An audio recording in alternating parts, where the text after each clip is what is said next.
অন্যদিকে এরপর আপনাদের সামনে জলপাইগুড়ির বন্যা পরিস্থিতির ছবিটা তুলে ধরবো, যেখানে বৃষ্টির জেরে ফুলে ফেঁপে উঠেছে ডুয়ার্সের একাধিক নদী। মূর্তি, নেওড়া, মাল সহ বিভিন্ন নদীতে বেড়েছে জলস্তর। নদী সংলগ্ন এলাকায় যেতে বারণ করা হয়েছে স্থানীয়দেরকে। সেই ছবি এই মুহূর্তে দেখাচ্ছি, যেখানে জলপাইগুড়ির ছবি দেখতে পাচ্ছেন, যেখানে একাধিক নদীর জলস্তর তা ক্রমশ বেড়েই চলেছে এবং মূর্তি নদী, নেওড়া নদী, মাল সহ বিভিন্ন নদীতে যেভাবে জলস্তর বেড়েছে এবং বৃষ্টির জেরে ফুলে ফেঁপে উঠেছে ডুয়ার্সের একাধিক নদী, এলাকায় যেতে বারণ করা হয়েছে স্থানীয় মানুষজনদেরকে এবং প্রশাসনের তরফ থেকেও সব সময় নজরদারি সেখানে রাখা হয়েছে মানুষজন, তাদেরকে যাতে বিপদের মধ্যে পড়তে না হয়।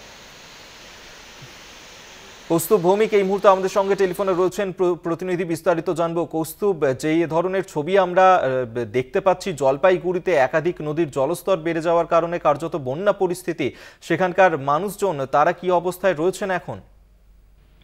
দেখো, খুব স্বাভাবিকভাবে দেখা যাচ্ছে কয়েকদিন থেকে জলস্তর যেভাবে বেড়েছে তাতে কিন্তু মানুষজন যারা রয়েছেন, বিশেষ করে নদী তীরবর্তী এলাকার মানুষজন, তারা কিন্তু যথেষ্ট আতঙ্কে রয়েছে এবং প্রশাসনের তরফ থেকে ইতিমধ্যে মানুষদের সতর্ক করা হয়েছে।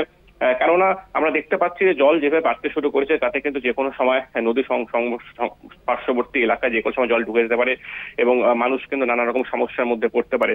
এবং সব থেকে যেটা বড় বিষয়, পাহাড়ের বৃষ্টির জেরে কিন্তু ডুয়ার্সের এবং জলপাইগুড়ির বিভিন্ন নদীগুলি ইতিমধ্যে ফুলে ফেঁপে উঠেছে, আর যার জন্য কিন্তু এরকম একটা পরিস্থিতি সৃষ্টি হয়েছে। তবে এই পরিস্থিতি আমরা গতবারও দেখেছিলাম একই রকম, যখন তিস্তা নদীর জল উঠছে বিভিন্ন এলাকা, যে তিস্তা নদীর একদম বলা যেতে পারে যে দমনির থেকে একদম বাংলাদেশ বর্ডার পর্যন্ত যে সমস্ত এলাকাগুলি একই রকম ভাবে প্লাবিত হয়েছিল। তবে এখনো সেই রকম পরিস্থিতি সৃষ্টি না হলেও যাতে কোনো রকম পরিস্থিতি সৃষ্টি হওয়ার আগে যাতে প্রশাসন ব্যবস্থা নিতে পারে সেই দিকে কিন্তু সমস্তভাবে নজর রাখা হচ্ছে এবং বিভিন্ন এলাকায় কিন্তু সতর্কতা জারি করা হয়েছে এবং প্রশাসনের তরফ থেকে সেই সমস্ত এলাকা মাইকিং চলছে। তবে সব থেকে যেটা আশঙ্কার বিষয়, যে আকাশ কিন্তু এখনো মেঘলাম বৃষ্টিপাত হয়ে যাচ্ছে বিভিন্ন এলাকায়, পাশাপাশি পাল্লা দিয়ে বৃষ্টি বেড়েছে পাহাড় সিকিমে। কাজে পরিস্থিতি কিন্তু আরো বেগতিক হতে পারে, এটা কিন্তু এক প্রকার আশঙ্কা করে নেওয়া যাচ্ছে এবং সমস্ত রকম পরিস্থিতি মোকাবিলা করার জন্য প্রশাসন কিন্তু প্রস্তুত রয়েছে।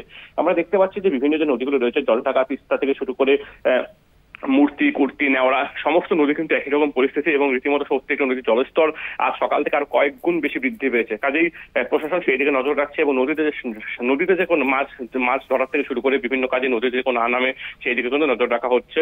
তো এখনো কিন্তু পরিস্থিতি বলা যেতে পারে যে অনেকটাই দুশ্চিন্তার, কেননা বৃষ্টি যেভাবে বেড়ে যাচ্ছে সময়ের সাথে সাথে, কাজেই বৃষ্টি যদি একই রকম ভাবে বাড়তে থাকে তবে কিন্তু এটা ভয়ের কারণ থেকেই যাচ্ছে।